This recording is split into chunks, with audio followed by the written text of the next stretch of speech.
This is Shock Talk, shock case number 5 by Brianna Steiner and Aaron Smith. Stephen Cron is a 76-year-old same-day surgery patient, admitted to the unit a few minutes ago from PACU following a left hip hemiarthroplasty. The nurse started his second dose of Ansif IV 5 minutes ago. He calls the nurse's station and complains of itching and shortness of breath. You arrive to his room and find him extremely restless, anxious, and gasping.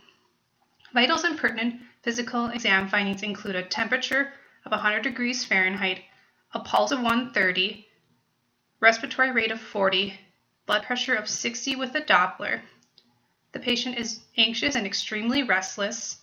His skin is warm with generalized edema. His respiratory rate is dyspneic, stridorous, and has wheezing, and his pulse is irregular. To begin by breaking down this scenario, the reactions that occur in response to medications are most commonly associated with type 1 hypersensitivity or IgE-mediated reaction. Such in the case of Mr. Cron, IgE-mediated hypersensitivity reactions are seen in exposure to common allergens and can lead to anaphylactic shock. When a person is exposed to an allergen, their body begins to increase IgE production. After multiple exposures, the person will become sensitized to the allergen and a reaction will occur. Sometimes a reaction will occur on just the second exposure, as was the case in this scenario. Initial management for this type of shock involves discovering, diagnosing, correcting, and removing the underlying cause. Anaphylactic shock is often caused by an allergen or antigen entering the body, such as food, medications, insect venom, and so on. In this case, the medication should be stopped immediately to prevent it from continuing to enter the body and cause further damage. Epinephrine should be administered within 5 minutes. Depending on his response to epinephrine, further interventions may be required to treat his symptoms.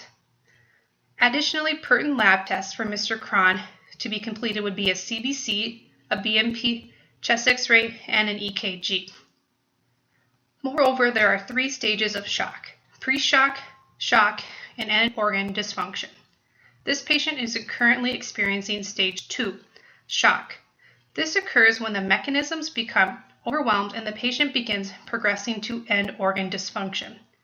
During the decompensated shock stage, the following symptoms are commonly seen: tachycardia, hypotension, dyspnea, anxiety, restlessness, and diaphoresis. And many of these signs are seen in this scenario, which further supports that he is in this phase of shock.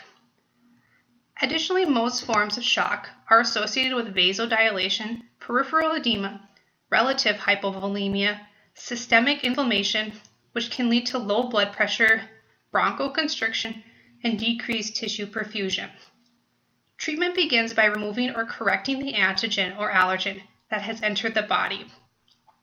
Epinephrine is the first line of therapy for anaphylactic reaction, as it will decrease mast cell production and reverse airway constriction.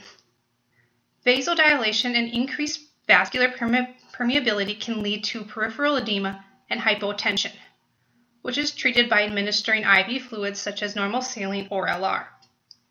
Antihistamines and corticosteroids are generally given to stop the inflammatory reaction in the body. H1 and H2 antihistamines are given for relief of itching and hives. Corticosteroids help relieve bronchial inflammation.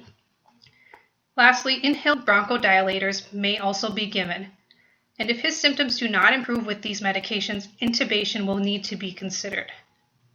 In conclusion, anaphylactic shock does not generally have long-term consequences unless it progresses to end organ failure. However, most of the time, this is irreversible and leads to death. There are normally no long-term consequences of anaphylaxis, as it is caused by an antigen or allergen entering the body. In this case, if the medication is stopped and his symptoms are treated appropriately, he will likely survive without any further complications. Finally, it is important for the future to note that this patient is allergic to this medication, so this reaction never occurs again. Thank you for listening to our shock talk. I hope you found it very informative on anaphylactic shock. Thank you for listening.